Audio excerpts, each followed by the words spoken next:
이 로마서는 참으로 중요한 하나님 말씀입니다. 그래서 우리 기독교 신앙의 근본 교리를 우리에게 이렇게 확립시켜주는 그런 귀한 성경입니다. 우리가 늘 강조해서 말할 수밖에 없는 것은 우리가 행위로서 구원을 받는 것이 아니고 믿음으로 말미암아 구원을 받는 것이다. 할렐루야. 그래서 아브라함의 예를 들었습니다. 하나님께서 그 아브라함을 택하신 그 이유, 성경의 창세기에 보면은 그 이유가 나와 있지 않습니다. 그 하나님께서 저와 여러분을 택하신 이유 없습니다. 무조건 은혜로 저와 여러분을 은혜로 택하신 거예요. 우리가 무슨 택함 받을 만한 그런 장점이나 우리가 잘한 것이나 그런 게 없어요. 그 성경에 보면은, 창세기에 보면은 하나님께서 아브라함을 이렇게 택해가지고 너는 너희 조상 아비 집을 떠나 내가 너에게 지시할 땅으로 가라. 내가 너로 하여금 거기서 큰 민족을 이루고 복을 받게 할 것이고 너는 열국의 아비가 될 것이다. 너는 많은 민족의 조상이 될 것이다. 그런 축복을 약속해 주지 않았습니까? 그런데 그런 축복을 그러면 받을 만한 무슨 이유가 있는가? 아브라함이 무슨 행동을 잘한 게 있고 뭐 아브라함이 지식이 탁월했다든지 그야말로 남한테 내놓을 수 있는 뭐 그런 게 있었는가?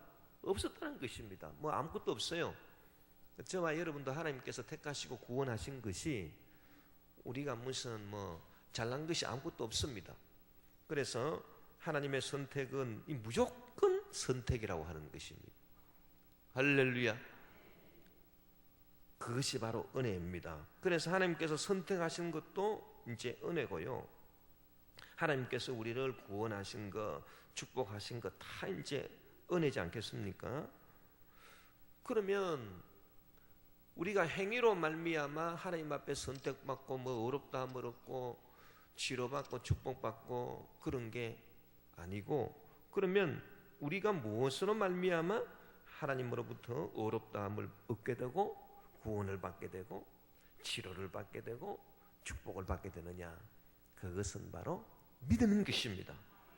그래서 아브라함이 하나님을 믿음에 그것이 그에게 어려 여겨진 바 되었느니라. 창세기 15장 그 2절에서 7절에 보면은 아브라함이 이제 그 어렵다함을 받게 되는 그 이유, 믿음이 나와 있습니다. 그 창세기 15장 2절에서 7절에 보니 아브라함이 이르되 주 야훼여 무엇을 내게 주시려 하나이까? 나는 자식이 없사오니 나의 상속자는 이 다메섹 사람 엘리에셀이니이다. 이제 하나님의 명령을 쫓아가지고 이제 가나안에 왔습니다. 가나안에 와가지고 모든 것을 자기 눈으로 보니 많은 민족의 조상이 되게 하신다고 말씀했는데 자식이 없어요. 그래서 주 야훼여 무엇을 내게 주시려 하나이까? 나는 자식이 없사오니 나의 상속자는 이 다메섹 사람 엘리에셀입니다. 자기가 데리고 있었던 시종 엘리에셀이 내 상속자가 되지 않겠습니까? 그런데 제가 많은 민족의 조상이 되다니요. 뭐 그런 얘기겠죠. 아브라함이 또 이르되 주께서 내게 씨를 주지 아니하셨으니 내 집에서 길린 자가 내 상속자가 될 것이니이다. 그러니까 이 사람이 이제 그 마음속에 뭐가 꽉 섭섭함이 꽉 들어차 있으면은 한 말 또 하지 않습니까? 한 번 해가지고 끝나지 않습니다. 말 한마디 딱 하고 이제 신사적으로 끝내면 좋겠는데 아브라함이 이제 뭔가 섭섭한 게 이제 있는 거예요. 아니 많은 민족의 조상이 되게 하겠다 해놓고 그렇게 약속하신 하나님이 내가 지금 여기 와 보니까 내가 지금 내 나이 늙어서 이제 완전 파파 할아버지가 되었는데도 내 자식이 없다. 자식이 없으니까 나의 상속자는 이 다메섹 사람 엘리에셀이다. 그렇게 하나님 앞에 푸념을 한 것입니다. 그리고 아브라함이 또 말하기를 주께서 내게 씨를 주지 아니하셨으니, 그러니까 2절에 보니 나는 자식이 없사오니, 또 3절에 보니까 주께서 내게 씨를 주지 아니하셨으니, 뭐 자식이 없는 거나 씨를 안 준 거나 똑같은 말이잖아요. 근데 왜 똑같은 말을 반복해서 하냐고요. 그것은 섭섭이가 꽉 들어간 거예요, 마음속에. 그러니까 한 말 또 하는 것입니다. 뭐 자식이 없는 거나 씨를 안 준 거나 그 말이 그 말이지 뭐 다르지 않지 않습니까? 그러면서 주께서 내게 씨를 주지 아니하셨으니 내 집에서 길린 자가 내 상속자가 될 것입니다. 같은 얘기 또 하고 있습니다. 그러니까 하나님께서 어떻게 말씀하시느냐, 야훼의 말씀이 그에게 임하여 이르시되 그 사람이 내 상속자가 아니라 네 몸에서 날 자가 내 상속자가 되리라 하시고, 그를 끌고 밖으로 나가 이르시되 하늘을 우러러 무별을 셀 수 있나 보라. 또 그에게 이르시되 내 자손이 이와 같으리라. 할렐루야. 하나님께서 이제 아브라함을 밖으로 끌어내 가지고 저 하늘의 별들을 보여주면서 네 몸에서 난 자가 네 상속자가 되지. 너가 집에서 지금까지 길렀던 종 엘리에셀이 네 상속자가 되지 아니할 것이다. 그러면서 저 하늘의 별들을 네가 세어볼 수 있느냐? 네 자손이 그와 같을 것이다. 그렇게 딱 말씀해 주셨어요. 그런데 이게 6절입니다. 아브라함이 야훼를 믿으니 야훼께서 이를 그의 의로 여기시고, 7절 또 그에게 이르시되 나는 이 땅을 네게 주어 소유를 삼게 하려고 너를 갈대아인의 우르에서 이끌어낸 야훼니라. 그러니까 아브라함이 하나님께서 그런 말씀을 하실 때 하나님께서 그 하늘의 별들을 보여주고 하나님 말씀하실 때 그것을 믿었다는 것입니다. 하나님 말씀을 믿음에 하나님께서 그 믿음을 의로 여기시고 아브라함을 구원해 주시고 아브라함을 축복해 주셨다는 거예요. 할렐루야. 그 많은 사람들이 이렇게 생각을 잘못하는 게 있습니다. 그 구원받는 거는 믿음으로 받고 축복은 행위로 받는다. 그렇지 않습니다. 여러분, 구원받는 것도 믿음으로 받고요, 문제 해결 받는 것도 믿음으로 받는 거예요. 무슨 행위로 받아요? 치료받는 것도 행위를 잘해야 치료받는 것 아닙니다. 믿음으로 받는 것입니다. 성경에 보면은 네 믿음이 너를 구원하였다. 그 병자들한테 전부 다 내 믿음이 너를 구원하였다. 그러면서 고침받았지. 너가 참 행위를 잘했구나. 그러니까 너 병 고침받았다. 그런 거 없습니다.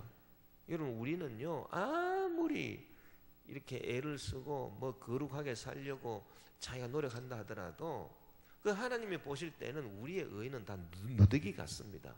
그러니까 우리는 믿음으로 말미암아 아브라함처럼, 아브라함이 왜 하나님을 믿습니다 그렇게 말했을까요?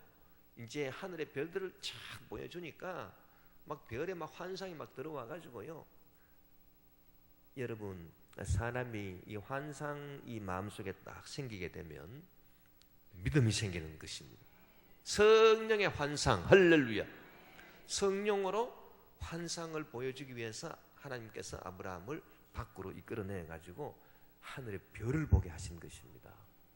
그냥 하나님께서 그 장막 안에 있는 아브라함에게 너의 자손이 하늘의 별과 같을 것이다, 믿느냐?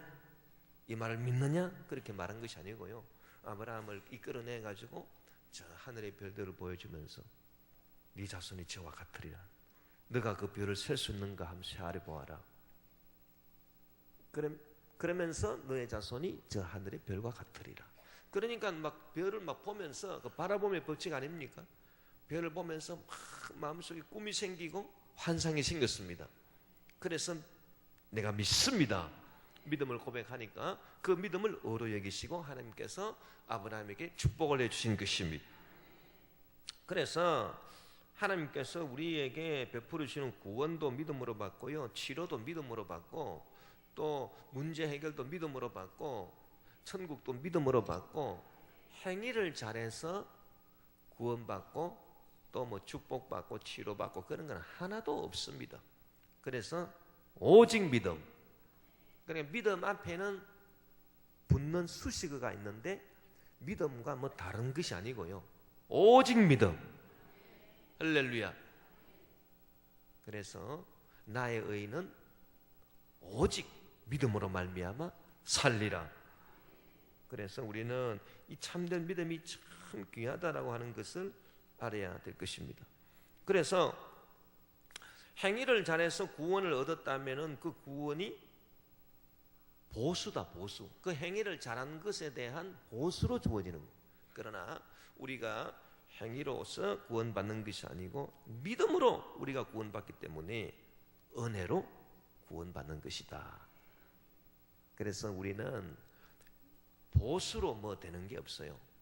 그 우리가 신앙생활하면서 하나 참 조심해야 될 게 있습니다. 그게 그 마귀가 심어주는 어떤 강박관념일 수 있습니다. 예를 들어서 내가 하나님 앞에 이런 거를 해야 하나님이 나한테 복을 주지 않겠는가?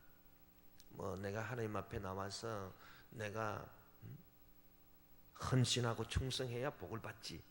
그 말이 맞기는 맞는 말인데요, 참 조심해야 돼요. 내가 꼭 하나님께 내가 무엇을 드려야 하나님이 나한테 주시지, 내가 이거 안 드리면은 하나님 안 주신다. 그래가지고 막 그것이 막 강박관념이 돼가지고 자기의 그 행위를 이렇게 자랑하게 되는, 행위를 의지하게 되고 행위를 자랑하게 되는 그것은 절대로 그건 하나님 은혜가 아니에요. 할렐루야. 우리는 하나님께서 은혜로 우리에게 구원을 베풀어 주시고 은혜로 축복을 베풀어 주시고 은혜로 치료해 주시기 때문에 우리 믿음으로 다 받는 것입니다. 그리고 그것이 우리에게 주어져서 너무 감사해가지고 하나님께 제물도 드리고 하나님께 몸도 드리고 마음도 드리고 봉사도 하고 헌신도 하는 거지, 순서가 그렇게 되는 거지요. 뭐 순서가 거꾸로 돼가지고 하나님 앞에 먼저 드려야 그 다음에 뭐가 온다, 그거는 절대로 잘못된 거예요. 그러니까 여러분 순서를 잘 지키기 바랍니다. 할렐루야. 은혜로 먼저 구원받고 은혜로 먼저 치료받고 은혜로 먼저 문제 해결받고 축복받고, 그러고 난 다음에 그 은혜 감사해가지고 내가 하나님께 드리고 하나님께 행위로서 하나님을 기쁘시게 할 수 있는 거지, 먼저 하나님을 뭐 이렇게 기쁘시게 해야 뭐가 온다 하나님으로부터, 그런 거는 절대 없습니다. 그래서 우리는 이 믿음으로 말미암아 의로 여기심을 받게 된다는 것입니다. 일한 것이 없이 하나님께 의로 여기심을 받는 사람의 복에 대하여 다윗이 말한 바, 불법이 사함을 받고 죄가 가려짐을 받는 사람들은 복이 있고 주께서 그 죄를 인정하지 아니하실 사람은 복이 있도다 함과 같으니라. 그러니까 이 복된 사람이 어떤 사람인가 하니, 죄를 안 지은 사람 복이 있도다, 그런 말 없습니다. 모든 사람이 죄를 범하여 하나님의 영광에 이르지 못하더니, 그런데 어떤 사람이 복이 있다는 것입니까? 다 죄를 지었는데 죄가 가려짐을 받는 사람이에요. 죄가 이렇게 싹 가려진 사람이에요. 주 예수의 십자가 보혈로 죄가 가려짐을 받은 사람, 할렐루야. 죄가 가려짐을 받는 사람이 복이 있도다. 그래서 허물이 사함을 받고 그 죄가 가려움을 받은 사람이 복이 있도다. 여러분 기도할 때 꼭 그런 기도하십시오. 주여, 저의 모든 죄와 허물을 용서해 주셔서 주의 십자가 보혈로 용서해 주셔서 저는 허물의 사함을 받고 그 죄가 가려움을 받은 자가 되었습니다. 할렐루야.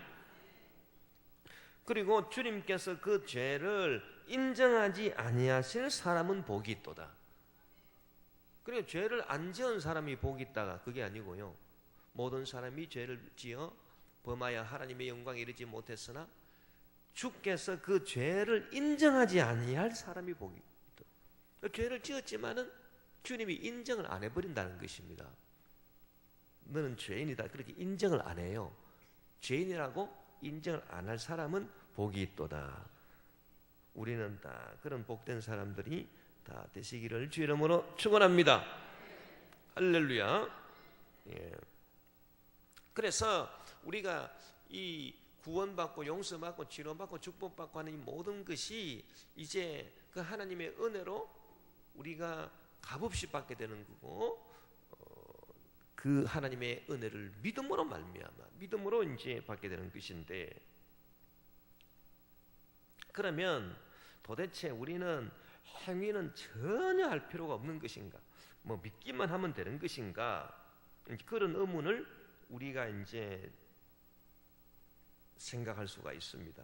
그런데요, 우리가 성경을 이제 좀 더 깊이 살펴보면 이 야고보서에 보면은 행위가 없는 믿음은 죽은 믿음이다, 뭐 그런 말씀도 있고, 그래서 행위를 아주 강조하고 있는 그런 또 성경이 야고보서 아닙니까? 야고보서. 그럼 도대체 야고보서에서 말하는 행위는 어떤 행위인가? 그래서 믿음이 행위와 관계가 있다면 어떤 행위가 믿음과 관계가 있는가? 그것을 우리가 한번 알아봐야 되겠습니다. 믿음도요, 참된 믿음이 있고 이 잘못된 이 거짓 믿음이 있어요. 그 거짓된 믿음은 하나님에 대한 지식은 있지만은 하나님에 대한 신실한 의지함이 없습니다. 그것이 바로 거짓된 믿음인 것입니다. 그 귀신들이 가진 믿음이 바로 그런 믿음입니다. 그 마가복음 1장에 보면은 그 예수님께서 그 회당에 들어가시니까 그 회당에 더러운 귀신 들린 사람이 있어서 소리를 지르면서 말하기를, 나사렛 예수여, 우리가 당신과 무슨 상관이 있나이까? 우리를 멸하러 왔나이까? 나는 당신이 누구인 줄 아노니 하나님의 거룩한 자니이다. 예수께서 꾸짖어 이르시되 잠잠하고 그 사람에게서 나오라 하시니 더러운 귀신이 그 사람에게 경련을 일으키고 큰 소리를 지르며 나오는지라. 자, 여기 보니까 참 이게 우리에게 가르쳐주는 바가 많습니다. 예수님께서 회당에 들어가니까 더러운 귀신 들린 사람이 소리를 지르서 말하기를, 나사렛 예수에, 우리가 당신과 무슨 상관이 있습니까? 나는 당신이 누구인 줄 아노니 하나님의 거룩한 자입니다. 그러니까요, 우리가 그 참된 이 믿음을, 이 참된 믿음, 이 믿음이 참된 믿음이 되기 위해서는 적어도 이제 한 두 가지를 우리가 다 갖추어야 됩니다. 첫째는 지식이 있어야 되고요. 그 다음에는 그 신실한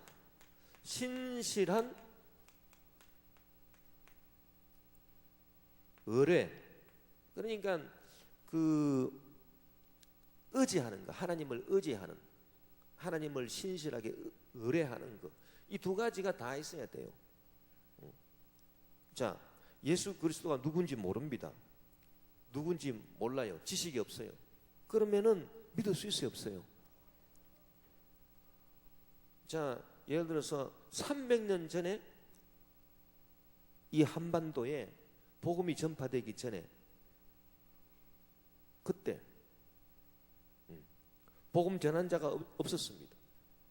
예수님이 누군지도 모릅니다. 지식이 없습니다. 왜? 복음을 전파해 준 사람이 없으니까. 예수님에 대해서 가르쳐 준 사람이 없으니까. 예수님이 누군지 모르잖아요. 뭐 예수님이 뭐 하나님의 아들이신지, 예수님이 나의 구세주인지 어떻게 합니까? 이 땅에 오신 분인지 어떻게 알아요? 모르잖아요. 모르니까 믿을 수 있습니까? 없습니까? 없는 거예요. 그래서 아름답도다 복음을 전하는 자들의 발걸음이 아름답다. 왜? 복음을 전해야 될 거 아닙니까? 복음을 전해가지고 예수 그리스도가 하나님의 아들이고 우리의 구주라고 하는 것을 가르쳐줘서 지식이 있어야 될 거 아니냐고요. 지식이 없는데 어떻게 믿습니까? 그래서 알미 없으면 믿음도 없다는 거예요. 그런데 이 지식만 갖고서는 참된 믿음이 될 수 없어요. 신실한 의뢰함이 있어야 되겠다.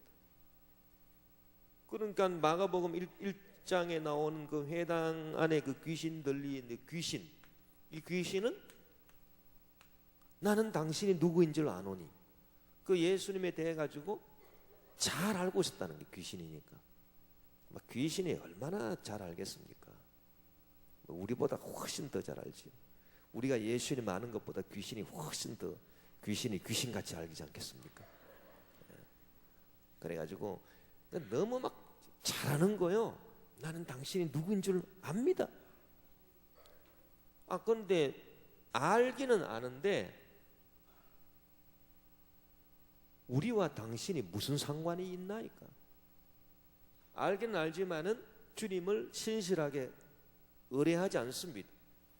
귀신이 주님을 알기는 알지만은 주님을 의지해가지고 주님 앞에 나와서 엎드리고, 주님, 저는 주님을 의지합니다, 주님을 사랑합니다, 저를 도와주십시오, 그런 거 귀신이 안 합니다.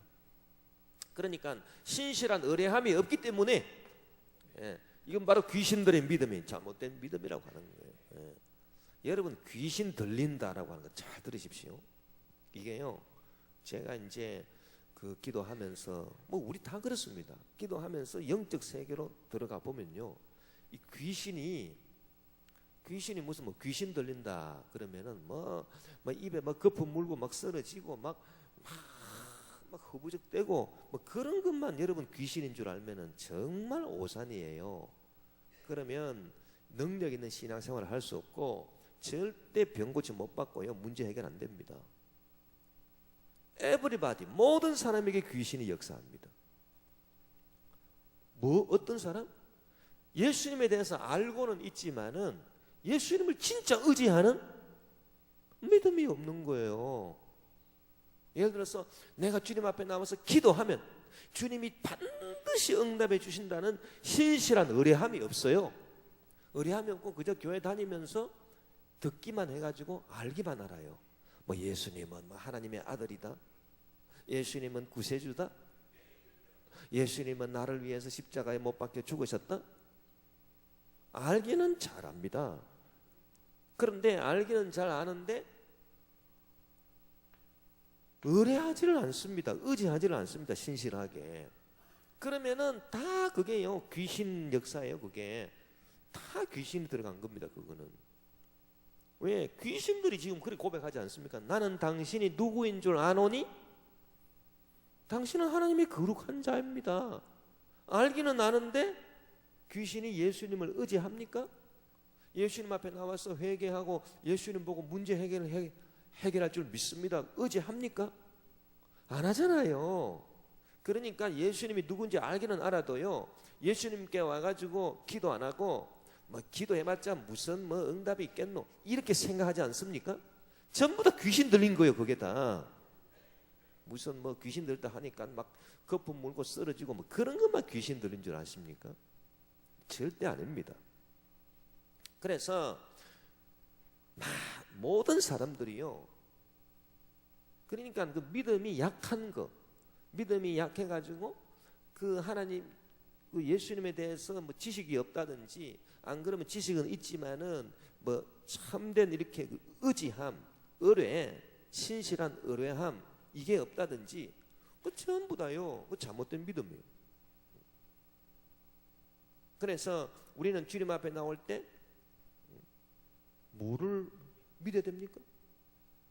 믿음이 없이는 기쁘시게 못하나니 하나님께 나오는 자는 반드시 그가 계신 것과, 그리고 자기를 찾는 자들에게 상 주시는 이심을 믿어야 할지니라. 자기를 찾는 자에게 상을 주신다라고 하는, 상을 주신다라고 하는 것이 바로 신실한 의뢰를 말하는 거예요. 그러니 의지하니까 이 상을 받는다는 얘기 아닙니까? 예? 근데 귀신들은요, 나는 당신이 누구인 줄 아노니, 알게만 알지 주님이 우리에게 상을 주신다? 상 주시는 주님을 몰라요. 그러니까 주님을 의지하지 않습니다. 주님을 의뢰하지 않습니다. 그게 바로 귀신 들린 상태인 것입니다. 그러니까 여러분, 귀신 들린 이 상태를 우리가 폭넓게 생각해야 돼요. 폭넓게 생각하고 이렇게 깊이 생각하면서 기도 한번 해보세요. 그러면은 어떤 종류의 귀신이 거기 들어가가지고 이렇게 이 주님을 의뢰하는 그 의뢰함을 빼앗아 가는가, 그거를 정확히 파악해야 됩니다. 그래서 그 귀신을 나사렛 예수 이름으로 내쫓아야 됩니다. 그래야 문제가 해결되고요, 질병이 고침받는 거예요. 할렐루야. 그래서 믿음이라고 해도 이런 그 귀신들이 가진 그런 그 잘못된 믿음이 있을 수 있다라고 하는 것입니다. 예. 그래서 야고보서 2장 19절에 네가 하나님은 한 분이신 줄 믿느냐? 잘하는도다. 귀신들도 믿고 떠느니라. 그 귀신들도 믿고 뜬다라고 할 때 그 귀신들의 믿음은 지식은 있지만 신실한 의뢰함이 없으니까 믿기는 믿는다고 하는데요, 이게 잘못된 믿음이 돼가지고 믿고 뜨느니라. 왜 뜹니까? 왜 벌벌 떨어요? 의뢰하지 아니하니까, 신신하게 주님을 의지하지 못하니까 떨지 않겠습니까? 그게 바로 귀신이라고 하는 얘기입니다. 그래서 우리는 이제 일단 이 잘못된 믿음을 우리는 이제 청산을 해야 되겠다. 할렐루야. 그래서 이 믿음이 참 이렇게 다 이렇게 참된 믿음이 아니고, 참 이 귀신들이 가진 그런 믿음이 참 많다라고 하는 거예요. 그럼 뭐 다 그런 게 있어요. 그리고 막 어떤 때는 막 이렇게 막 회의가 생기고, 내가 막 하나님 앞에 기도해가지고 뭐 무슨 응답이 있겠노? 아이고, 이 시간에 그냥 잠이나 자는 게 좋겠다. 뭐 그렇게 생각하게 하는 거. 그런 거 전부 다 그게요, 그 귀신들의 믿음이. 하나님께서 응답은 무슨 응답을 해주시나? 요새같이 과학이 발전한 시대에 다 과학으로 해결해야지, 의학으로 고쳐야지, 병 고쳐야지, 무슨 기도해서 병 고친다고. 아이고, 웃기는 소리. 주님을 믿는다고 하면서도 속에서 그런 생각 혹시 듭니까? 그러면 그게 다요 귀신 목소리예요, 그게 다. 예. 그러니까 우리는 그 악한 귀신을 나사렛 예수 이름으로 내쫓아야 되는 것입니다. 예. 그리고 이 야고보서에서 말하는 행위, 믿음의 행위, 이게 어떤 행위냐 하면요, 자 보십시오. 이 행위라고 하는 것도, 자 행위로, 로마서에 행위로 구원을 받는 게 아니고 믿음으로 구원을 받는다, 그렇게 얘기했죠. 근데 행위도요, 적어도 이 행위 종류가 몇 가지가 있을 수 있습니다. 그냥 말로 행위, 그러니까 그냥 다 행동, 그렇게 하면은 그거는 두리뭉실한 거예요. 하나님의 말씀은 살았고 운동력이 있고 좌우의 낯선 것보다 더 예리하여, 하나님 말씀은 예리해가지고 콱 찌르는 거지 두리뭉실이 아닙니다. 그러니까 행위도 종류별로 착착착착 구분을 해가지고 어떤 행위가 있느냐, 그걸 확실히 이렇게 날카로운 이렇게 말씀의 검으로 찔러야 되지 않겠습니까? 그러면 행위 종류를 한번 살펴보자고. 행위 종류를 살펴보면 이 성경에 나와 있는 행위 종류 가운데 율법을 지키는 행위, 율법을 지키는 행위. 그러니까 율법을 지키는 행위가요, 다름이 아니라 이게 바로 사람들이 볼 때에 거룩하다, 거룩하고, 네, 윤리적이고, 도덕적이고, 성인 군자의 행위, 이런 행위는 그 율법을 지키는 행위 아닙니까? 네. 자, 성경이 분명히 말하기를 그 율법을 지키는 행위, 이것은 지킨 사람이, 완벽하게 지킨 사람이 있다 그랬습니까? 없다 그랬습니까? 없습니다. 한 사람도 없습니다. 자, 야고보서에도요, 이런 행위는 지킨 사람이 없다는 얘기예요. 그렇게 야고보서에도 말하고 있어요.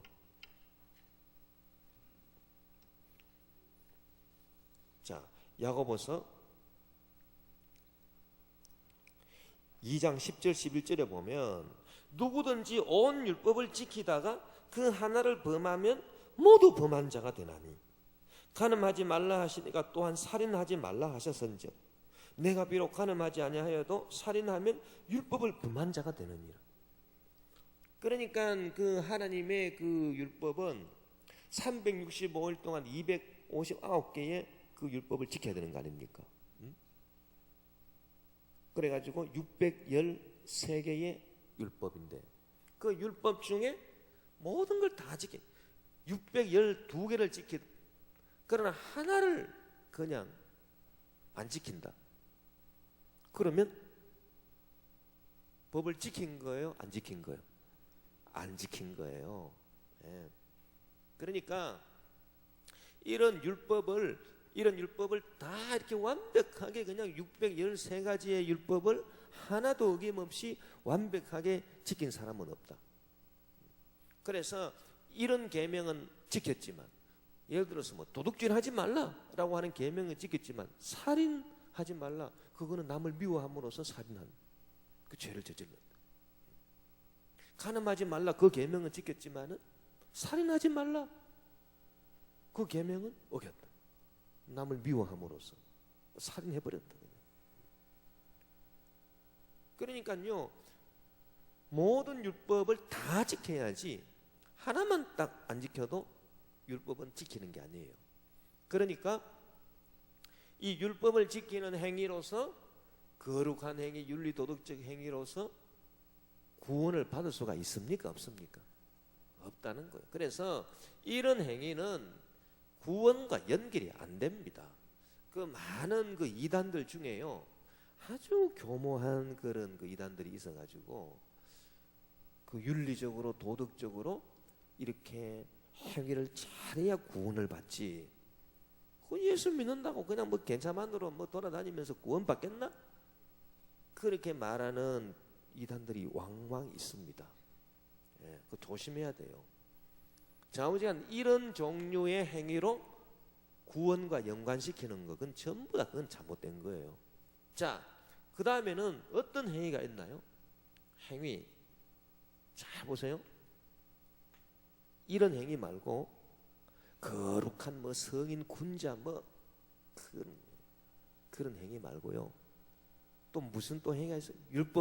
율법을 지켜가지고 거룩한 성인 군자 뭐 도덕적으로 윤리적으로 완벽한 뭐 그런 그 행위 말고요. 또 무슨 행위가 있어요? 행위 가운데 어떤 행위가 있습니까? 구제하고 선행, 구제하고 그 다음에 선행하는 것입니다. 선행.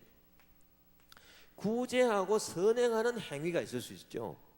구제하고 선행하는 행위. 그런데요, 이 구제하고 선행하는 이 행위는 굉장히 중요합니다. 이게 왜 중요한지 아십니까? 자, 예수님께서 말씀하시기를 내가 율법을 폐하러 왔느냐? 율법을 폐하러 온 것이 아니고 율법을 완성하러 왔노라. 완성. 그래서 자, 우리 한번 봅시다. 자, 이 폐한다라고 하는 거하고요, 완성시킨다라고 하는 거하고 이거는 완전 종류가 다른 거예요. 폐한다라고 하는 건 없애버리는 거예요. 철폐해버리는 거. 완성시킨다라고 하는 거는 여기서 부족한 거를 뭔가 부족한 게 있어서 그거를 잘 보완을 해가지고요 공백을 메워주는, 그게 완성시키는 거잖아요. 여러분, 율법이 나쁜가? 아닙니다. 율법은 우리로 하여금 죄를 깨닫게 해주는 좋은 거예요. 율법 그 자체는 선한 거예요. 그러나 율법을 강요할 때는 그 율법이 우리에게 멍해가 돼요. 굴레가 돼요. 우리를 잡아넣는 거예요. 억압하는 거예요. 그래서 율법은 선한 거지만은 부족한 거예요. 율법은. 그러니까 자, 나쁜 거라면 없애버려야 돼요. 나쁜 거는. 무슨 말인지 아시겠습니까? 따라합시다. 나쁜 것은 없애야 한다. 그런데 율법이 나쁘다 그랬습니까? 아닙니다. 율법이 나쁜 거 아닙니다. 율법은 좋은 거예요. 그 자체는. 왜? 율법이 없으면 죄가 뭔지 몰라요. 여러분, 거울 나빠요? 안 나빠요? 여자분들 특별히 거울 나쁜 겁니까? 그럼 맨날 왜 거울 왜 쳐다봅니까? 집어 던져버리지?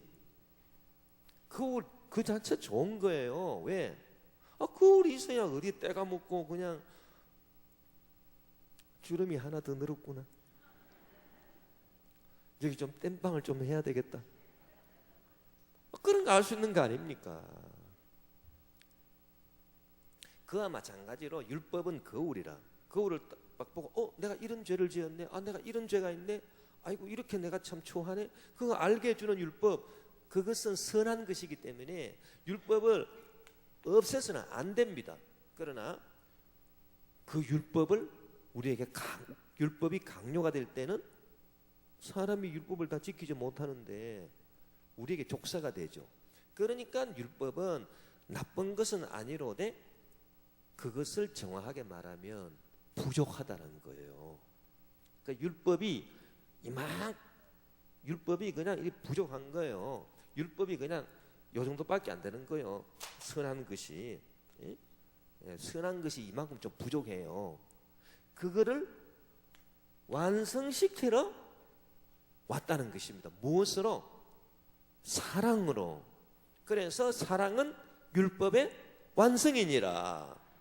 할렐루야. 자, 우리가 하나님 이제 말씀 보면 마태복음 5장 17절에 내가 율법이나 선지자를 폐하러 온 줄로 생각하지 마라. 폐하러 온 것이 아니요 완전하게 하러 왔노라. 그다음 그러면 율법을 완성시키는 것이 뭐라고요? 사랑이라는 거. 로마서 13장 8절에서 10절에 피차 사랑의 빛 외에는 아무에게든지 아무 빛도 지지 마라. 남을 사랑하는 자는 율법을 다 이루었느니라. 간음하지 마라, 살인하지 말라, 도둑질하지 말라, 탐내지 말라 한 것과 그 외에 다른 계명이 있을지라도 내 이웃을 내 몸과 같이 사랑하라 하신 그 말씀 가운데 다 들었느니라. 사랑은 이웃에게 악을 행하지 아니하나니 그러므로 사랑은 율법의 완성이니라. 그러니까 이 율법이라고 하는 것이 나쁜 것이 아니에요. 그러니까 폐해서는 안 되고요. 그런데 이 율법이 자체로 나쁜 것은 아니지만은 그러나 사랑으로 이 율법의 그 부족한 점, 그러니까 율법이 남을 억압하는 도구로 쓰여질 수 있고 또 남을 정죄하는 수단으로 쓰여질 수 있고, 사랑이 없을 때 율법주의자가 돼가지고 남을 막 비판할 수도 있고, 너 왜 이런 법을 안 지켜서 막 힐난할 수 있고 비난할 수 있고, 그런 그 율법에 이제 그 부족한 점들이 있지 않겠습니까? 그거를 완성시킨다. 사랑을 통해 가지고. 그래서 사랑하라. 그러면 그 사랑 안에 율법이 다 완성이 되느니라. 할렐루야. 그래서 사랑이 율법의 완성이라는 것입니다. 자, 이 부분을 우리가 좀 잘 이제 예를 들어서 연결시켜서 생각하면, 예를 들어서 이런 거하고 이게요 굉장히 중요한 얘기예요. 철폐하지 않고 완성시킨다. 이 논리 구조가요 얼마나 여러분 중요한지 아십니까? 신앙생활에 있어서 한번 따라합시다. 철폐하지 않고 없애지 않고 완성시킨다. 굉장히 중요해요. 예를 들면 우리 신앙생활 할 때 인간의 이성, 인간의 상식, 인간의 상식, 이성과 상식이 나쁜 겁니까? 그 자체로 좋은 겁니까? 좋은 거잖아요. 이성이 나쁜 겁니까? 이 이성이 나쁘다고 하는 사람은 생각이 없는 사람이에요. 논리가 없으면 어떻게 살아갑니까? 상식 없이 어떻게 살아갑니까? 상식이 없으면 어떻게 일상생활을 제대로 할 수 있냐고요. 그러니까 인간의 이성이나 인간의 상식, 이것이 그 자체로 절대 나쁜 게 아니에요. 나쁜 게 아닙니다. 그러니까 나쁜 게 아니기 때문에 예수 믿는다고 해가지고 이성도 없애버리고 상식도 없애버리고 완전 철폐해버렸습니다. 이성과 상식을. 나는 예수님 믿기 때문에 이제는 난 이성으로 살지 않습니다. 나는 상식으로 살지 않습니다. 이러면서 이성과 상식을 없애버렸습니다. 철폐해버렸습니다. 참 잘났습니다. 그러면 안 되는 거예요. 어떤 분이 그런 분이 있어요. 그 자기 남편이 죽었는데 뭐 그분이 무슨 가톨릭 교인이라 하던가 전번에 방송 한번 나온 거 있어요. 막 남편은 막 너무 남편을 사랑했는데 남편이 죽었어요. 그러니까 장례를 지내는데 장례를 안 지는 거예요. 장례를 안 지내고요. 그 시신을 그냥 다른 방에 모셔놨어요. 그리고 믿습니다. 뭘 믿는가? 부활을 믿습니다. 죽은 나사로도 살아났는데 막 그러면서요. 맨날 이분은 막 하는 일이 그냥 출근할 때 이렇게 남편한테 인사하고 출근하고요. 퇴근할 때 꼭 약국에 들러가지고 그 왜 그 시신 닦는 그 약품 있지 않습니까? 그거를 막 이만큼씩 사가가는 거예요. 그럼 약국 주인이 보고 이상하다. 지금 저 사람 뭐 그렇게 닦을 일이 많아가지고 맨날 저거 사가나. 나중에 알고 보니까 세상에 그걸 막 자기 남편 이 시신 닦는 거로 쓰는 거. 그걸 알고 보니까 막 그 남편이요 몇 년이 지난 후에 발견됐는데 그렇게 잘 보존하니까 진짜요 썩지를 않고요 미라처럼 됐답니다. 그게 한번 나온 적이 있습니다 방송에. 자, 우리가 이제 그런 경우를 볼 때 그런 경우는 믿음이 이성과 상식을 철폐해버린 겁니다 완전. 근데 사람이 상식적으로 딱 생각하면 아이 죽었는데 죽었으면 장례를 지내야지. 아니야 사랑할 거야 믿습니다 막 그것도 하루 이틀이지. 몇 년 동안 그냥 믿습니다 그 시신 앞에서. 이게 도대체 이 이성과 상식을 철폐한 게 아니고 뭐냐 그 말입니다. 그러니까 철폐하면 안 돼요. 여러분 믿음이라고 하는 것은 이성과 상식을 철폐하는 게 아니고, 그런데 이성과 상식으로만 신앙생활 해가 되겠습니까? 여러분 예를 들어서 주님 앞에 나와서 기도하면 신유의 은사가 임해서 병고침 받느니라. 이 기적 아니에요? 기적이잖아요 기적. 이성은 기적을 믿습니까 안 믿습니까? 안 믿잖아요. 그러니까 이성과 상식이 나쁜 건 아니기 때문에 철폐는 하지 않지만 우리가 믿음의 눈으로 볼 때 이성과 상식이 부족하다는 거예요. 이 부족한 점이 있어요. 부족한 점이. 이 부족한 점을 이성과 상식을 부족한 점이 있기 때문에 이성과 상식은 이것을 메꾸어 줘야 됩니다. 메꾸어 줘야 돼요. 그게 바로 참된 신앙이라는 거예요. 그러니까 상식을 이성을 거부해서도 안 되고 이성과 상식을 그대로 받아들여서도 안 되고 이성과 상식을 일단 받아들이지만은 그러나 이것만 가지고는 부족하다. 그러니까 기적을 믿는 신앙으로 완성시켜 줘야 되겠다. 그게 바로 철폐하지 않고 완성시킨다라고 하는 것입니다. 그래서 이 논리가 굉장히 중요합니다. 그 토마스 아퀴나스가 그 말하기를 하나님의 은혜는 인간의 본성을 파괴하지 않고 완성시킨다라고 하는 말도 이와 유사한 맥락에서 생각해 볼 수 있는 거예요. 자, 똑같은 의미로 윤리, 도덕. 나만 예수 믿으니까 이제 뭐 윤리로 내가 구원받는 거 아니니까 나는 이제 윤리적인 행동 안 할래. 난 어디 가서 막 훔쳐먹고 지 하고 싶은 거 다 하고 법 다 어기고 난 도덕적으로 안 살래. 나는 이제 예수 믿으니까. 그러면서 막 지 마음대로 행동했다? 그러면은 믿음이 윤리와 도덕을 철폐해버린 거 아닙니까? 철폐해버린 거. 철폐하면 안 된다는 거예요. 윤리와 도덕을 철폐하면 안 되고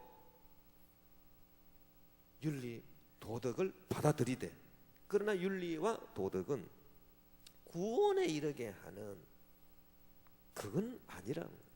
그러니까 윤리와 도덕은 나쁜 건 아니기 때문에 철폐는 하지 않지만 그러나 부족하다는 거예요. 윤리 도덕만 가지고는 구원을 못 받아요. 그러니까 믿음으로 이 윤리가 할 수 없고 도덕이 할 수 없는 구원의 일을 함으로써 윤리와 도덕을 완성시켜 줘야 되겠다. 사랑으로 윤리와 도덕을 완성시켜 줘야 되겠다. 그게 바로 우리 신앙생활이라는 것입니다. 그래서 여러분, 이런 그 논리가 어디 하나 다 통합니다. 철폐하지 않고 완성시킨다. 이 굉장히 중요한 개념이거든요. 그래서 하나님의 은혜가 인간의 본성을 파괴해버린다? 그렇지 않습니다. 파괴하면 막 하나님 은혜 받았다고 사람 막 무시하게 되겠죠? 그렇지 않습니다. 사람의 본성을 파괴하지 않고 완성시킨, 본성이 나쁜 것은 아닌, 그러나 부족하다. 그러니까 부족하니까 하나님 은혜로서 완성시켜줘. 그래서 우리가 이런 논리를 딱 하는데요. 자, 그래서 율법의 완성이, 율법은 철폐시키는 게 아니고 어떻게 한다고요? 완성시키는데 율법을 완성시키는 것이 뭐란 말입니까? 사랑이라는 거예요. 사랑. 그러니까 율법을 완성시키는 것이 사랑이라는 거예요. 그러니까 사랑에 의해서 나오게 되는 구제, 선행, 이것이 율법의 완성, 사랑과 연관이 된다. 여러분, 구제하고 착한 행위하는 거, 남을 도와주고 구제하고 이렇게 선행하는 것, 이것이 왜 중요한가 하면 이거는 근본 바탕이 어디서 나온 거예요? 사랑에서 나온 거예요. 그런데 사랑은 뭐라고요? 율법의 완성이라고요. 율법의 완성이기 때문에 굉장히 중요한 거예요. 그래서 사랑을 남한테 베풀지 아니하는 사람은, 그런 사람은 자기가 하나님으로부터 사랑을 받았는데 그 사랑을 남한테 베풀지 아니하는 사람은, 그런 사람은 심판을 받는다는 거예요. 그게 바로 야고보서에 나와 있습니다. 그래서 야고보서 2장 13절에서 쫙 읽어보면 이런 말이 있습니다. 긍휼을 행하지 아니하는 자에게는 긍휼 없는 심판이 있으리라. 긍휼은 심판을 이기고 자랑하느니라. 내 형제들아, 만일 사람이 믿음이 있노라 하고 행함이 없으면 무슨 유익이 있으리요? 그때 행함이라고 하는 것은 이 야고보서 2장 13절에서 17절에 나오는 이 행함이라고 하는 것은 율법을 지키는 행함입니까? 율법의 완성인 사랑으로 말미암아 행하는 구제나 선행입니까? 사랑으로 행하는 구제나 선행이에요. 그렇죠? 그래서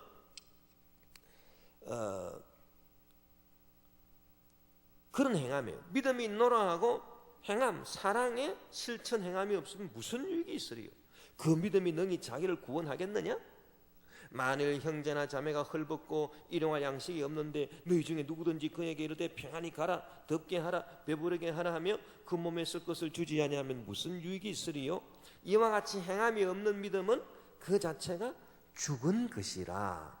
그래서 우리가 예수 믿는다고 하면서 율법을 지키는 행위는 필요 없습니다. 그러나 율법의 완성이 사랑이기 때문에 사랑으로 구제하고 선행하는 행위는 반드시 필요해요. 만약에 사랑으로 구제하고 선행하는 행위가 없다, 그러면 그 사람은 예수를 믿어도 그 사람은 심판을 받는다는 거예요. 그게 바로 야고보서 주장입니다. 왜? 긍휼이 없기 때문에. 긍휼이 없는 사람은 심판을 받을 것이다. 뭐 구원을 안 받는다, 못 받는다라고까지는 말할 수가 없어요. 그러나 이런 사람은 심판을 받는 거예요. 긍휼 없는 심판이 있으리라. 긍휼은 심판을 이기고 자랑하느니라. 그러니까 우리가 그 예수님을 이제 믿는데요, 믿음으로만 되는 게 아니라 행위도 필요하다는 거예요. 행위도 필요한데 율법을 지키는 행위가 아니고 이 행위는 필요 없어요. 그러나 율법의 완성인 사랑으로 인한 구제와 선행은 반드시 필요하다. 여러분, 우리가 교회에서도 마찬가지예요. 교회에서도 선교, 전도, 그게 뭐가 들어갑니까? 구제, 선행. 이거 교회에서 꼭 해야 돼요. 예? 이게 없으면은 안 되는 거예요. 예? 우리는 이제 형제 교회이기 때문에 우리 교회 헌금 10분의 1 그걸 전부 다 우리가 재단으로 보내가지고 재단에서 다 이렇게 선행하는 데도 쓰고 선교하는 데도 쓰고 다 하지 않습니까? 여러분, 교회 헌금의 10분의 1 굉장한 액수입니다. 10분의 1 이거를 갖고 딴 데 쓴다고 한번 생각해 보세요. 그게 우리 교회 보면은 1년에 한 우리 교회 헌금의 10분의 1 정도면요 2억이 넘어가고 훨씬. 그러면 한번 생각해 보세요. 그 돈을 갖고 뭐 우리를 위해서 썼나? 뭐 그냥 얼마나 우리끼리 좋겠습니까? 참 말하기 조심스럽네. 그래도요, 그냥 그걸 우리가 아낌없이 이제 내는 것은 그 왜 다 이렇게 전체적으로 구제하고 뭐 엘린 복지 같은 데도 쓰고 또 자선재단, 조영기 자선재단 같은 데도 쓰고요. 그렇게 하니까 하는 거예요.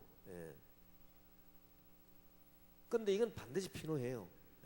만약에 구제와 선행을 하지 아니하는 자는, 그러니까 믿는다고 하고 구제와 선행하지 않으냐는 자는 구원 못 받는다.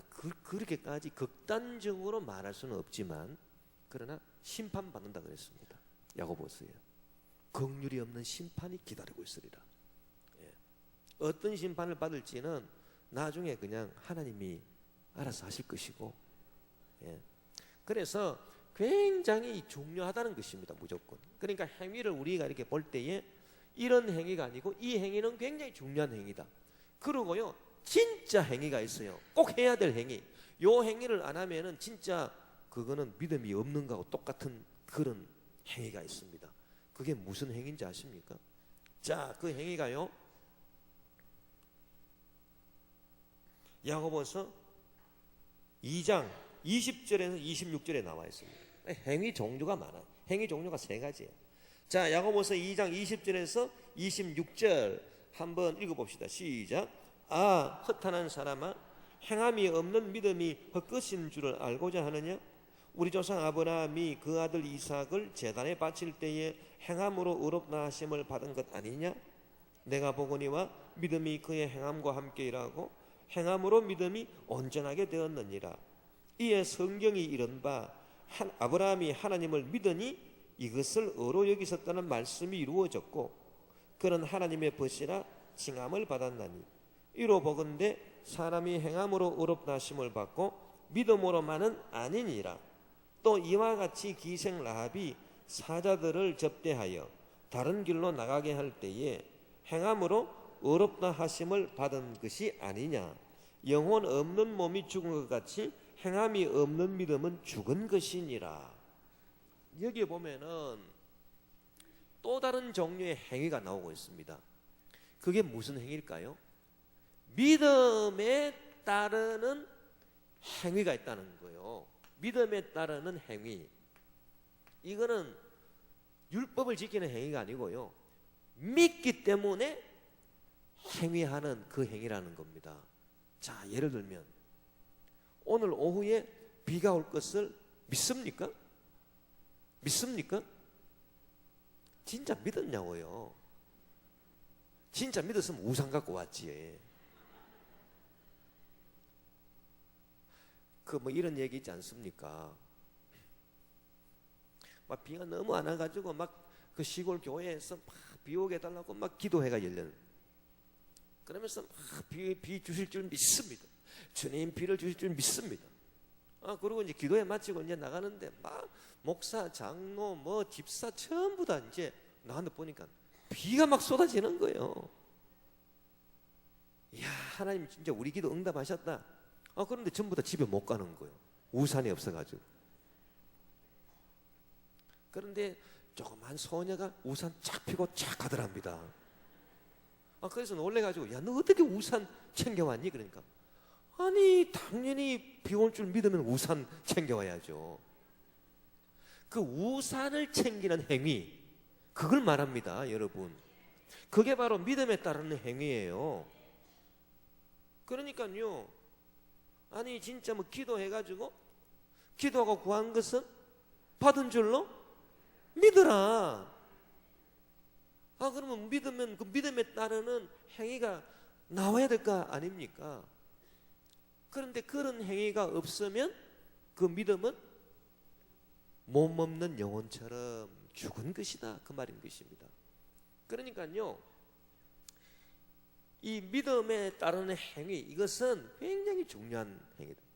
그러니까 율법을 지키는 행위, 뭐 거룩하고 윤리적인 이런 행위가 아니고요, 구제나 선행, 그리고 믿음에 따른 행위.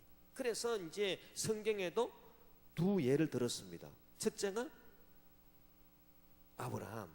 그 아브라함이 네 몸에 날 씨라야 네 자손이 되느니라. 그러니까 막 아브라함이 그러면 내 몸에서 씨가 나야 되는데, 그래가지고 처음에 착각해가지고요, 예, 누구를 취합니까?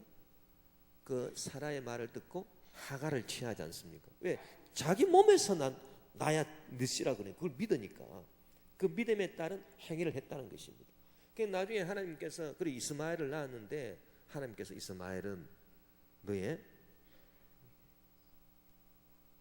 약속의 아들이 아니다. 그럼 어떡합니까? 결국 사라를 통해서 이삭을 낳은. 그러니까 그것이 바로 믿음에 따른 행위라는 거예요. 그게, 예.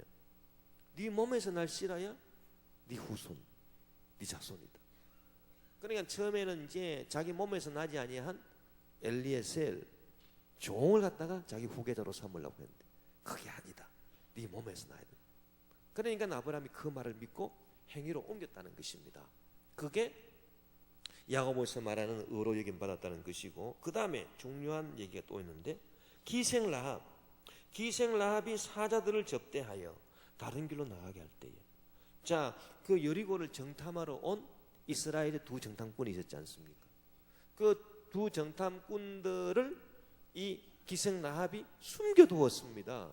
숨겨두었을 때에 여리고 왕이 찾아와 군사들을 이끌고, 여기에 이스라엘에서 온 첩자가 있는데, 있다는 정보를 듣고 왔는데 어디 있느냐? 그러니까 이 기생 라합이요, 여리고 왕 앞에 오기는 왔습니다만은 방금 떠나버렸네요. 어디에 보면 거짓말도 참 필요해요. 이럴 때 사람을 살리는 거짓말은 필요하다고요. 거짓말하면 안 된다 이래가지고 막 고지고대로 말한다고, 예, 저는 정직한 사람이라 여기 숨었습니다.